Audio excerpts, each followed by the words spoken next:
जय माता दी। हर हर महादेव। मैं संदीप शास्त्री आप सभी का बहुत बहुत स्वागत और अभिनंदन करता हूं। आज काफ़ी समय के बाद एक अच्छी जानकारी लेकर आपके समक्ष आ रहा हूं कि श्राद्ध किसे कहते हैं, श्राद्ध कब करना चाहिए और श्राद्ध कितने प्रकार से होता है। साल में जो एक बार एक तिथि को श्राद्ध किया जाता है वो एकोदिष्ट श्राद्ध कहलाता है। और इसके अलावा जो मास में हर मास में किया जाता है, हर मंथ में किया जाता है, वो मासिक श्राद्ध कहलाता है।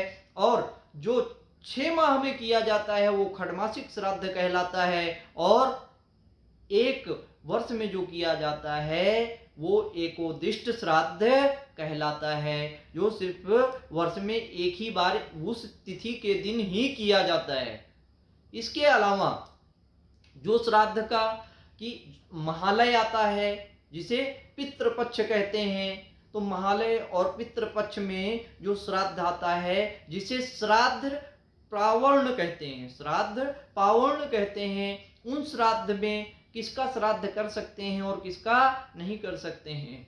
तो जिन तिथियों में जो लोग जिनकी मृत्यु हुई है उनका श्राद्ध उन तिथियों में कर सकते हैं। और यहाँ पर एक और विषय है जो बहुत जानकारी योग्य है कि क्या हम किसी ऐसे व्यक्ति को उस पितृ में जो महालय चल रहा है उसमें हम उसका श्राद्ध कर सकते हैं। तो बिल्कुल कर सकते हैं। आप किसी अपने जानने वाले को, और यहाँ किसी की जाति गोत्र और धर्म से मतलब नहीं है, अगर आपकी भावना उससे जुड़ी हुई है तो आप उसका श्राद्ध कर सकते हैं। ऐसा शास्त्र वर्णन करता है, ऐसा स्कंद पुराण में भी दिया गया है। ठीक है जी। तो और अंतकर्म प्रकाश में भी पढ़ सकते हैं, श्राद्ध प्रावर्ण में भी पढ़ सकते हैं, ठीक है, और प्रेत मंजरी में भी पढ़ सकते हैं कि इन सब चीजों का विधान आया हुआ है, जहां पे कि आप किसी का भी श्राद्ध कर सकते हैं, जिससे क्योंकि ये उसका नाम ही श्राद्ध किया बोला गया है, जो श्रद्धा के साथ, जो भाव के साथ आप अपने पितरों को अर्पण कर सकते हैं।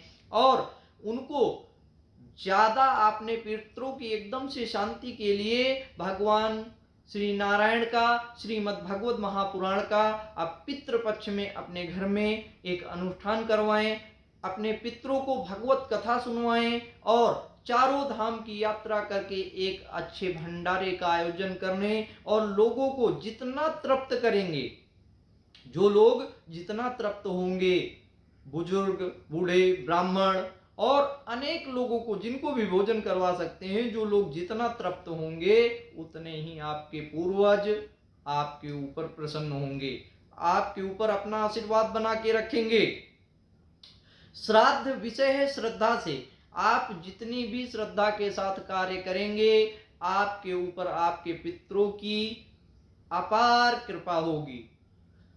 श्राद्ध करते समय अपने पितरों की शांति के लिए सर्वप्रथम जब श्राद्ध का शुरुआत करेंगे, तर्पण करेंगे या पिंडदान करेंगे, तो सर्वप्रथम पिता से शुरुआत होती है। पिता के बाद पितामह दादाजी के लिए, और दादाजी के बाद परदादा, जो पिताजी के पिताजी के पिताजी हुए वो परदादा के लिए। इसी प्रकार माता के क्रम में माँ, दादी, परदादी। फिर इसके बाद अगर आपको करना है तो नाना, नानी और परनानी।